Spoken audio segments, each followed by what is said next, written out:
Thank you, Nathan. It's a great pleasure to introduce Ofer. Ofer finished his BSc studies here at the physics department and came to our institute something like, 10 years ago? Maybe 12. And did his master on working on the Gulf of Eilat with great Eyal Vugaft and Boaz Luz, and that was his first exposure to building models in oceanography. But since then he developed tremendously and now develops his own ideas and thoughts, both during his PhD studies, which he did under my instruction, and then from 2021, when he moved to NYU as a postdoc of Ed Gerber. And one thing everyone who worked with Ofer can say about him is that every work he is signed on has a pivotal contribution. His contribution in all the works is significant, and in many of them, he initiated them even as a young PhD candidate, and I'm curious to see what he has for us in Stockholm. So go ahead, Ofer. Okay, thanks, Nathan. I think this is not working. No, it is. Okay, great. So, two comments before we start. First of all, Nathan mentioned that the 60 seconds in Hebrew should be in layman term, but I very much intend for this talk to be in layman terms as well. I'll do my best, at least. It looks like the screen is dimming. Yeah. When you move it, when you play with it, like that. Oh. And the second thing is that in my official capacity in Courant, what I actually do is I'm part of an international project called DataWave, which is aimed at improving gravity wave parameterizations using machine learning. But that's not what I'm going to talk about today. I've also been nurturing this project, which is about the Earth infrared background. And by background, the simplest term really to explain the background is simply noise, and it goes back to the age-old question of what is the noise-to-signal ratio and how to tell the two apart. And by infrared background, we mean the background associated with the outgoing long-wave radiation. So recall that the outgoing long-wave radiation is one of the three components along with the incoming shortwave radiation and the reflected shortwave radiation, which determine the Earth energy balance. However, if we take a closer look at the outgoing long-wave radiation, perhaps you can see that only a small portion, about 15%, originates directly at the surface. The vast majority, about 85%, is only emitted to space after having interacted with the atmosphere in some manner. And this means that in addition to its role in determining the Earth energy balance, it also holds valuable information about atmospheric processes or variability. And in order to extract this information, we need to somehow quantify the noise in the system.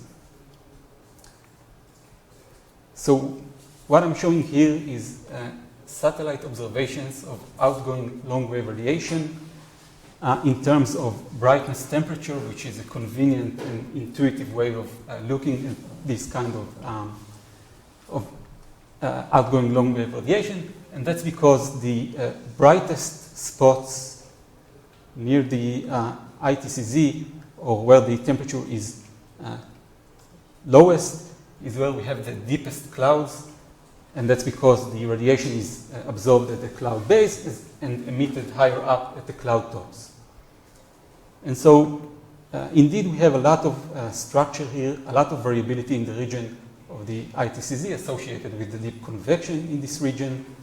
There is also a lot of structure in the mid-latitudes associated with baroclinic instability in this region. There is a strong land-sea contrast associated with the diurnal cycle. By the way, each second here is 1 day. And it's also associated with the differences in heat capacities between the land and oceans. And finally, it's a little difficult to see, but there is a strong annual cycle which is manifested as a hemispherical dipole. So the key takeaways is that there is certainly plenty of structure here, but there is also plenty of randomness. And the question is, again, how do we quantify this randomness? And the emphasis is on quantifying it because all the existing approaches provide most qualitative descriptions of the background. This is based on observation? What? This is satellite observations of outgoing long-range radiation in terms of brightness temperature for the year 2000. Okay, and this is not just a purely academic question. At least one concrete example where this question comes about naturally is in the context of the tropical wave number frequency spectrum, which is what I'm showing here in the green shadings. So this is again in terms of brightness temperature from satellite observations, and I'm showing the essentially variability as a function of the frequency on the y-axis and the zonal wave number on the x-axis. The details here are not that important. Essentially, it's the variability is a function of a length scale and a time scale on the y-axis and a length scale on the x-axis. And this is one of the most prominent figures in tropical meteorology. And the reason is that it turns out that the regions of enhanced variability, which are enclosed by the orange contours here, align pretty well with the theoretical predictions for equatorial waves, which are shown by the black curves here, and were predicted more than 30 years earlier by Matsuno. And the question, which is very much an open question, is at each point here, say a point here, but it's true everywhere, how much of the observed variability is associated with waves and how much is just random fluctuations? Okay, and so in an attempt to make some progress in this direction, part of the challenge was the fact that there is no agreed definition of the background, with different authors having different notions of what is the background, and often it's done on an ad hoc basis per paper.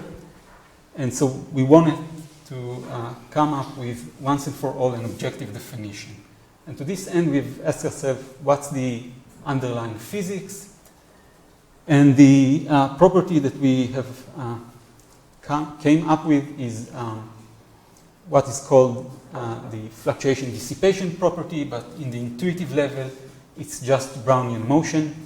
And the idea is, using Einstein's view on Brownian motion, the idea is that you have some sort of small-scale fluctuations driving still random fluctuation on a larger scale, the yellow dot here. And so in the case of Brownian motion, you observe the pollen on the surface of the water in a microscope, which does some random fluctuations, but those are driven by smaller fluctuations, thermally agitated molecular fluctuations, which exist as long as you are above absolute zero temperature. And so this implies that we are going to use some sort of stochastic modeling in order to describe the background.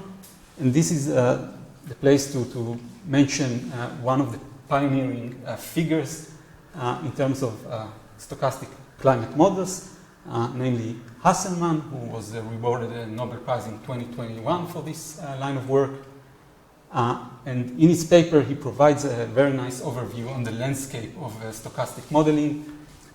So the traditional approach, the one which we use in global climate models, is where we try to infer about the large-scale, slow climate dynamics based on the small-scale, fast weather dynamics. And this necessitates that we need to fully resolve the small scales throughout the simulation something which is infeasible and is going to remain infeasible for the foreseeable future. And so another approach is what is called statistical dynamical models, where we try to infer about the large-scale dynamics based only on the small-scale statistics.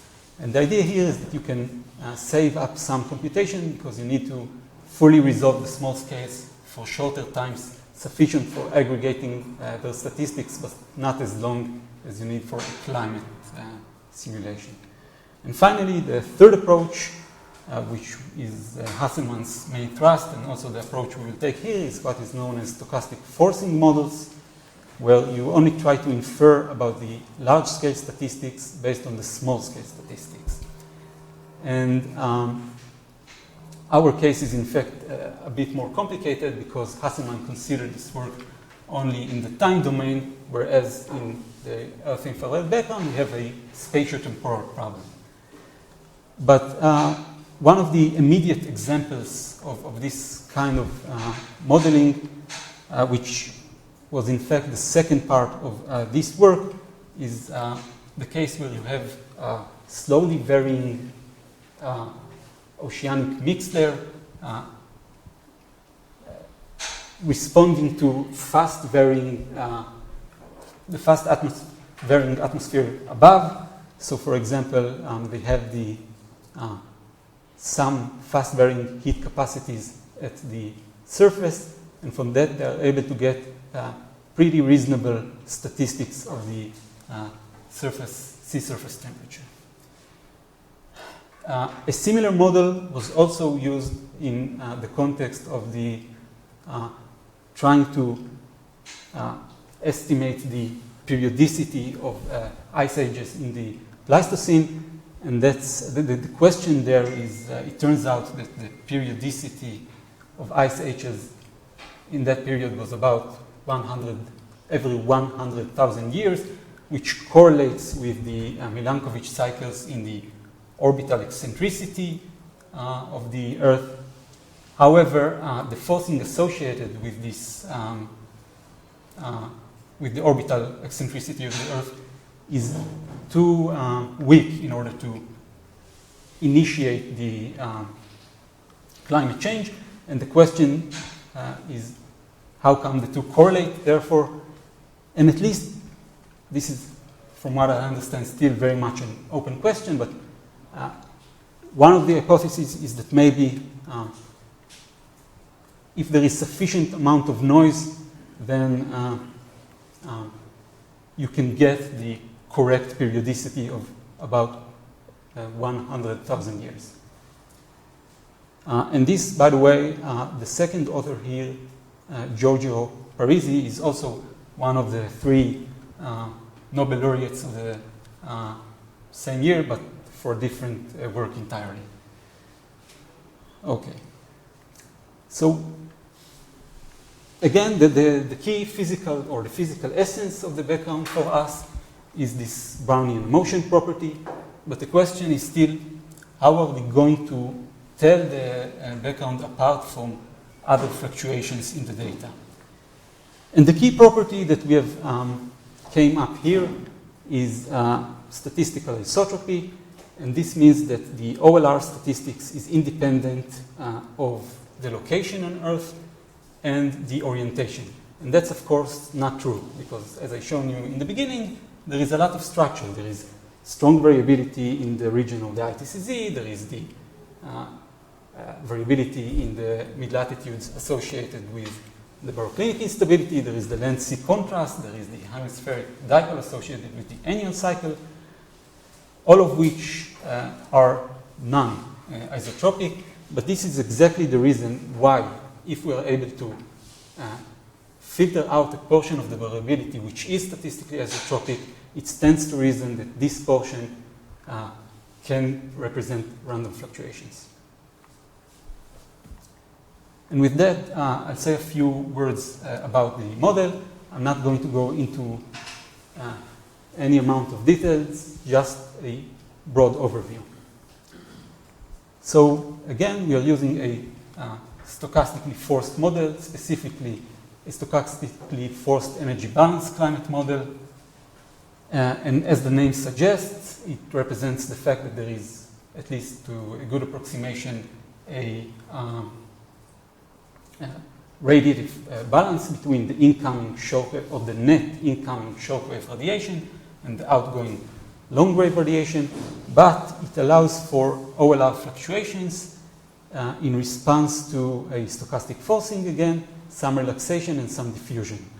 Specifically, the governing equation, again without details, is the following one, where we have local rate of change of OLR fluctuations in response to a stochastic forcing, diffusion, and relaxation. The key takeaway from this equation is that the parameters tau 0, we assume that the parameters tau 0, lambda 0, and epsilon 0 are constant coefficients. And this means that we have only three free parameters. Epsilon 0 will give us a typical amplitude of the fluctuations. Lambda 0 is going to give us a typical length scale. Tau 0 is going to give us a typical time scale. And I'm going to explain this in further details later on. But for now, the key point is again that this is the bare minimum that one needs in order to describe spatiotemporal fluctuations. And in addition, this is the lowest order model in some sense that captures the properties that we have deemed to be important, namely the fluctuation dissipation property and statistical isotropy. And finally, what this model gives us is predictions for the OLR variance as a function of scale and frequency. And we are going to use those predictions in order to estimate those parameters next. Okay, so with that, I'm moving on to show some results. Okay, so here I'm showing the OLR variance on the y-axis as a function of the scale on the x-axis, where the scale actually varies from 180 degrees all the way down to 2.5 degrees, which is the resolution of the data. And the analysis was applied for the time period between 1981 and 2010, that is a 30-year-long period. And we chose this period for two reasons. First, this is a sort of a compromise between wanting to have a long enough record for the statistical analysis, but also not too long so that the satellite inhomogeneities don't get in the way. And in addition, this is also a period where we have an overlap with climate models, which I'll show later on. So again, what I'm showing here is the OLR variance as a function of the scale, where the light blue is the raw OLR data, and the dark blue is the only the OLR variability on subseasonal timescales, meaning that we've applied some high-pass filter. In this case, with a cutoff of 1/90 cycles per day, the results are insensitive to plus minus 10 days as long as you're below the seasonal cycle. And finally, the black curve here is the best fit of the model to the subseasonal timescales. So you can see that for small scales, let's say smaller than 6 degrees, even the raw OLR data can be well explained by the model. But for larger scales, larger than 9 degrees, only the OLR variability on subseasonal timescale can be described by the model. But it's explained by the model very well, if I may say so. It's quite an accomplishment. This peak here is a well-documented spurious satellite peak at 12 degrees, which will not be, we will not see it in simulations. And what we get from this, from fitting the model to the data here is estimations for epsilon 0 and lambda 0. So now let's talk a little bit more about these parameters. So epsilon 0 is the key, perhaps the key result of this work, and that's because it gives us for the first time a quantitative estimation for the amount of noise in the OLR data. Specifically, it's a lower bound on the amount of noise, and that's for two reasons. First, we've filtered out some of the data or some of the variability before fitting the model, but also we cannot really rule out the existence of other random fluctuations which we have not accounted for. And this parameter can be used to quantify the noise in several ways. One of them is the global variance, and it turns out that at least 18% of the global mean variance can be explained by this model, and to the extent, as I will show later on, that this variability is indistinguishable from random fluctuations, it means that at least 18% of the global mean variance is indistinguishable from random noise. Moreover, because at some point even the raw data can be explained by the model, its contribution to the total variance is even higher, with at least 40% of the total variance being indistinguishable from random noise. Okay. Next up, we have lambda, and as I mentioned, it's a typical length scale. Specifically, it gives us a spatial decorrelation, meaning how fast the OLR fluctuations between 2 points become uncorrelated. And it turns out to be about 400 kilometers.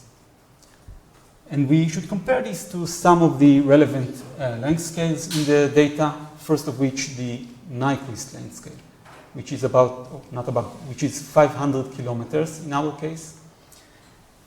And this gives us further confidence that these are indeed random fluctuations, because the Nyquist length scale is the scale of the smallest resolvable wave in the data, and it means that these fluctuations become uncorrelated faster than the smallest resolvable wave.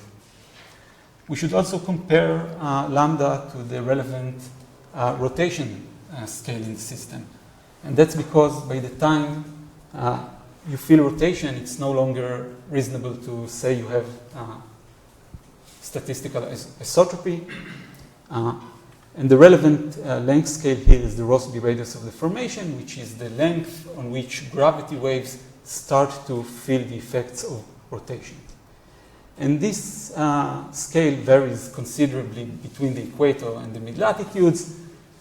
At the very least, I cannot rule out that it's 400 kilometers. Still, it looks like this length scale is indeed bounded by the rotation length scale.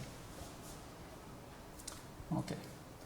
So now note that this is panel A, and this is panel A from a two-panel figure. So I'm now going to show the second panel. So here I'm showing the global OLR variance as a function of the period or frequency, where consistent with with panel A, the light blue is the raw OLR data.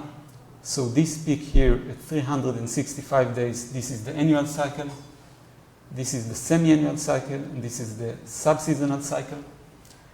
And the dark blue corresponds to the sub-seasonal timescales to which we fit the model. And from that, we get, having estimated already epsilon 0 and lambda 0, we can now also estimate tau 0, which gives us an upper bound on the temporal decorrelation, meaning how fast the OLR at a point becomes uncorrelated with itself at later times. And this turns out to be about 7.5 days. However, consistent with intuition, smaller scales become uncorrelated faster. And it turns out that by the time you get to the scale of 2.5 degrees, which is the smallest scale in our data, the OLR becomes uncorrelated already at about 6 hours. And this is an important fact that I'm going to come back to at the end. Okay. Now, it's a stochastic model. So having estimated those 3 parameters, we can use the model to generate random realizations, which really means that it's as if we have a distribution that we can draw from. And the question is whether the observations are distinguishable from a realization of the model, because the model is random fluctuations by definition. So the question is whether or not we can tell the difference between the observations and the model. And so recall that at some point, even the raw data can be explained by the model, and the point that I've chosen subjectively is the 6-degree scale. We can also choose smaller scales. And what I'm showing here is the OLR only at the 6-degree scales after filtering out all the smaller scales and larger scales, where one of these is from the satellite observations and one of these is from the models. And the question is if you can tell the difference. Sometimes I take a vote. I don't know if you want to do that now. I'll spare you the exercise. It turns out to be about 50-50, which is, of course, scientific proof that you cannot tell the difference between the two. But if you want to be more rigorous, you need to do some statistical analysis, which we have done, but for that, you will have to wait for the paper. In the meantime, I want to show you some representative time series. So what I'm showing here is 3 time series, one at the mid-latitudes, one near the equator, and one near the polar region, where the blue is the satellite observations and the green is the model. And so, for example, you can see that in the mid-latitude, in the observations, we have a annual cycle. So this is a 30-year-long record. Each wiggle here is an annual cycle. And the fluctuations are highly non-symmetric about 0. They are also non-symmetric about 0 near the equator, but we don't get the annual cycle, as you would expect. And finally, near the poles, we have a strong annual cycle, and it turns out that you cannot see it here, but if one plots the distribution, it's actually highly symmetric about 0. But the key takeaway is that in all of those cases, and in fact, anywhere on the globe, you can clearly tell the difference between the observations and the model. However, by the time you get to the 6-degree scale or lower, you can no longer tell the difference between them. Okay.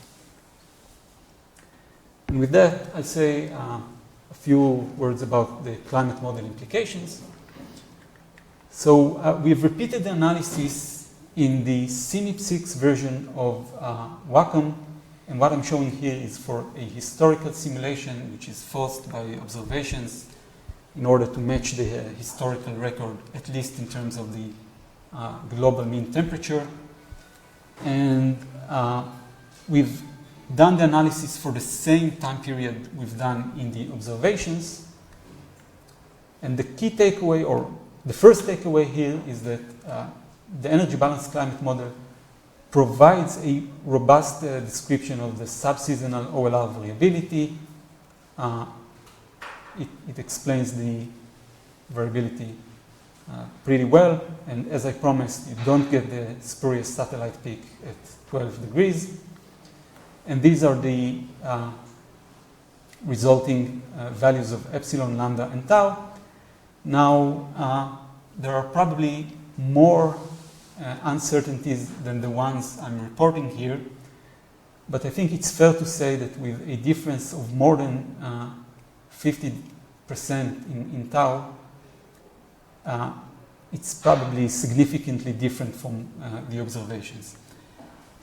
And this is important because it implies that the background is susceptible to model biases, and it means that we can potentially use the infrared background, or specifically these parameters, as observational constraints in order to better constrain the climate models.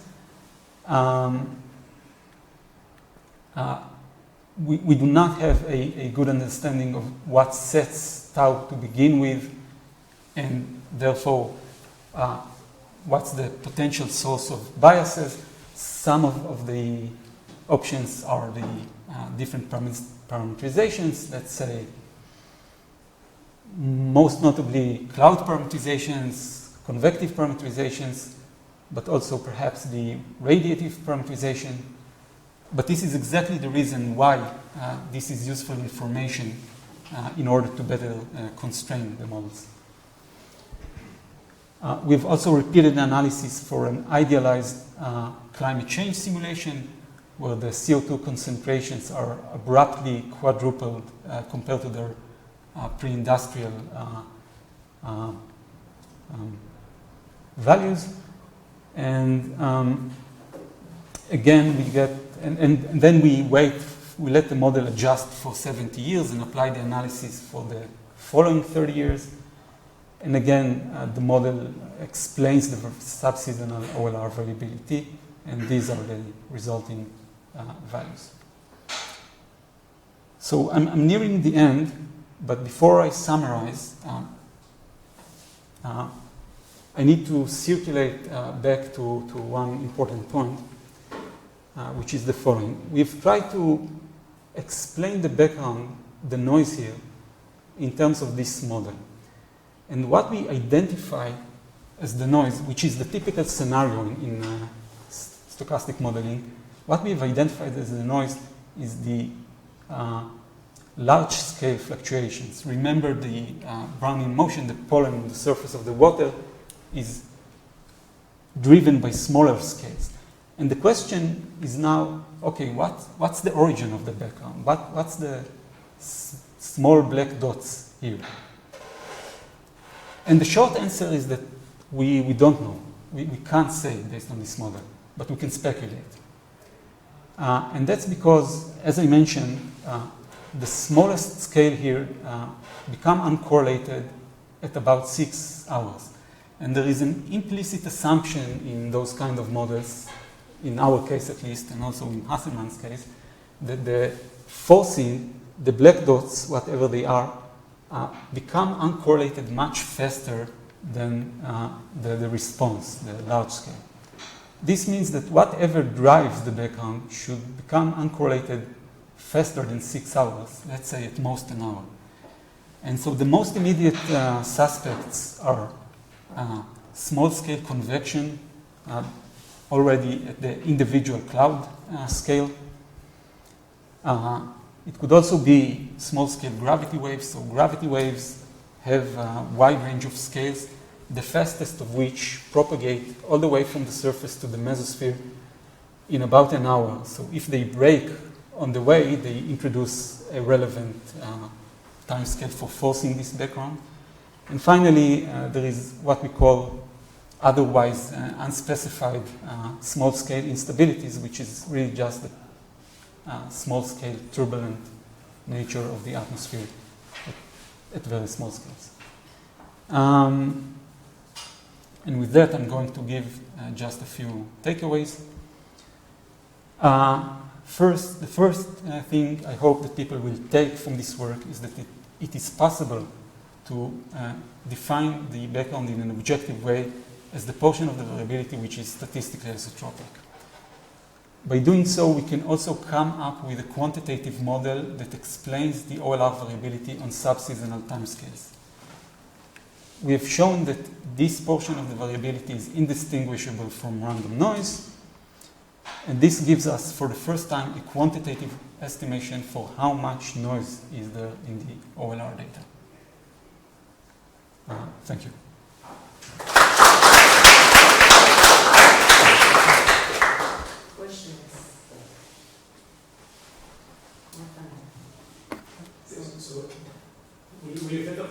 version of energy manifold, well, is it global? Like, do you do tropics separately? Like, assume you're doing everything on all latitudes at the same time. Like, if you do tropics separately from the latitudes from subtropics, does that change the fit, or is it, how much is it kind of? Well, okay. Thanks for the question. This is on a global scale. To do it for, say, the tropics or mid-latitudes, we will need to do some adjustments to the models, and it's more work. It's not just like adjusting the parameters or small adjustment and seeing how the parameters change.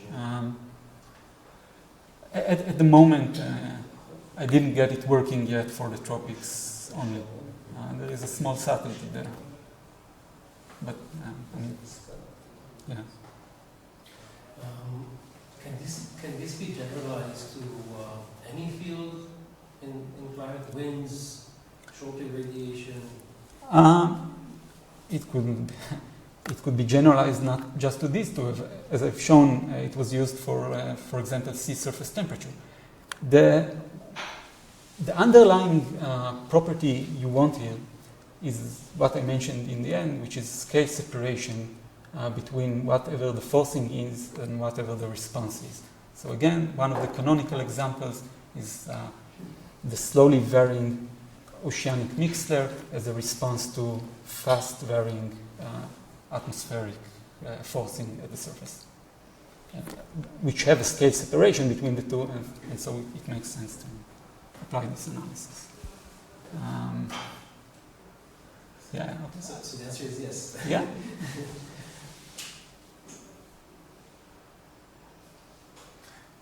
Could you elaborate a little bit about your source function? What did you use for the source function? And why is tau 0 appears in the denominator if you leave the left-hand side as a time derivative only? Well, Say a few words. I don't expect you to write down the expression. I actually have them here. I'm sure you do. This is like the this is the magic of the work. So I'm not inclined to really give it out yet. This is part of the place where we have differentiated ourselves from earlier works, which I think didn't capture the right assumptions on the forcing. So you've asked about the forcing. Let me go back. You should have asked me what's the price to pay. As I presented it, it appears as if there is a great simplification here, but there are no free lunches, and there should be a price to pay. And one of the price to pay is that you need to make assumptions on the forcing. And as I mentioned, this is the magic of how to get it to work. The magic here was to respect the fluctuation dissipation theorem, whatever that means. Yeah. So you're not going to give us any hints about what is involved in the forcing? I actually just told you, but it's defined based on this. It's defined based on its statistics. It's not something that you can write explicitly. You can only say what its first and second order statistics. You don't need the higher order statistics. And it's by definition needs to be statistically isotropic in order for the response to be statistically isotropic as well. And I can also answer your question about tau 0 later. Maybe I missed it, but did you explain what is the source or what is the reason for the randomness? This is one question. And second, this randomness it's inherent, or could it be related also to the observation system itself? Some errors in measurements?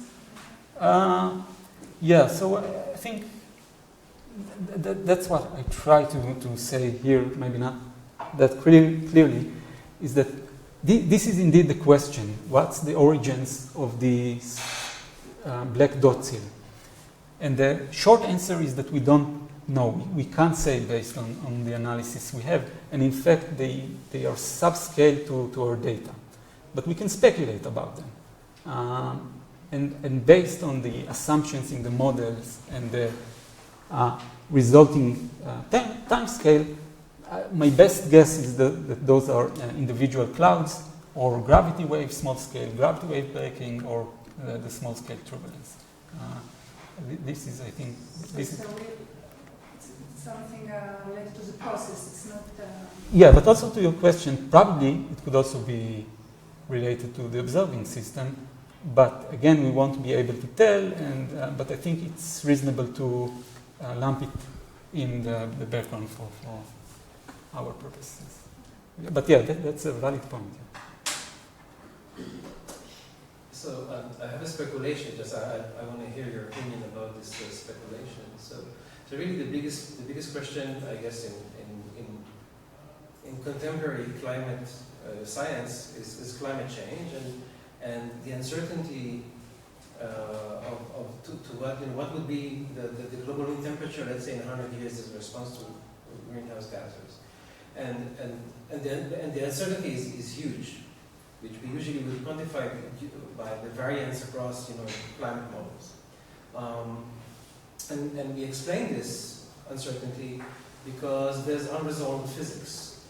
We don't assume to reach that point where we really resolve all of the relevant physics, even in a few decades from now. However, what this work actually says, or it implies, is that you can take a low resolution model that accurately describes the large scale physics, okay? And if you implant in that model all of the noise, all of the subgrid variance, you can actually get a model that is as realistic as you need to actually predict global warming. Is that a fair? And it's a speculation because no one has done it, but this actually carves a path towards such a model. So is this, and this really, and again, this solves the biggest problem in climate change. So is this feasible or not? Let me try to phrase it a bit differently. Tell me if that's fair. I wish I had the IPCC figures of the uncertainty in the cloud feedback, for example. One of the questions that I've tried to ask and didn't get an answer to is whether or not, you know what I'm talking about. They have the cloud feedback and they have a large the largest uncertainty is in the cloud feedback. And what I'm trying to ask is whether there is some irreducible uncertainty in that figure. And I think I was hoping maybe we can, using this line of work, say something about the irreducible uncertainty. Does that roughly answer the question? And also I think that this was somewhat in line of what Hasseman and also another work that I didn't mention, they've tried to do that. They've tried to place bounds on climate predictability. That's why they use those kind of models, among other things. But in your opinion, is it at least theoretically possible to get a model that is, even with low resolution, as good as a high resolution model? Because there's only a cutoff of variance that is basically just noise, so increasing the resolution would not really change. I don't know if I see it like that. Again, I see it like placing bound on the uncertainty. One of the definition of climate model is the most sophisticated model that you can run on present-day computers. People, what was called climate models 20 years ago now is intermediate, simplified box model, and you're getting the same uncertainty 20 years ago. Which supports the claim that there's some irreducible noise. Yeah. Similar. Okay. More questions? If not, then Monty. אוקיי. עכשיו, עופר, בדקה, ב-60 שניות, אתה תסביר לפחות בחצי מהקהל שבכלל לא הבין מה שאתה רוצה. תסביר לנו מה אתה רוצה מאיתנו. תתחיל עכשיו. אוקיי, אז בעיית המחקר היא בעיה עתיקת יומין בכל תחומי המדעים של יחס הסיגנל והרעש ואיך להפריד ביניהם, כאשר בעבודה הזאת ניסינו לעשות את זה בהקשר של קרינת הרקע של כדור הארץ, שהיא קרינה תת אדומה שנפלטת מכדור הארץ, אבל רק חלק קטן מהקרינה שנפלט מכדור הארץ מגיע מהקרקע. היתר, הרוב, בערך 85%, עובר אינטראקציה עם האטמוספירה, וזה אומר שהוא מכיל אינפורמציה על תהליכים אטמוספיריים. אבל כדי להקיש על האינפורמציה הזאת, אנחנו צריכים להיות מסוגלים גם לכמת את הרעש, וזה מה שניסינו לעשות בעבודה הזאת. זה הסיכום שלי. 45 שניות. תודה. תודה רבה.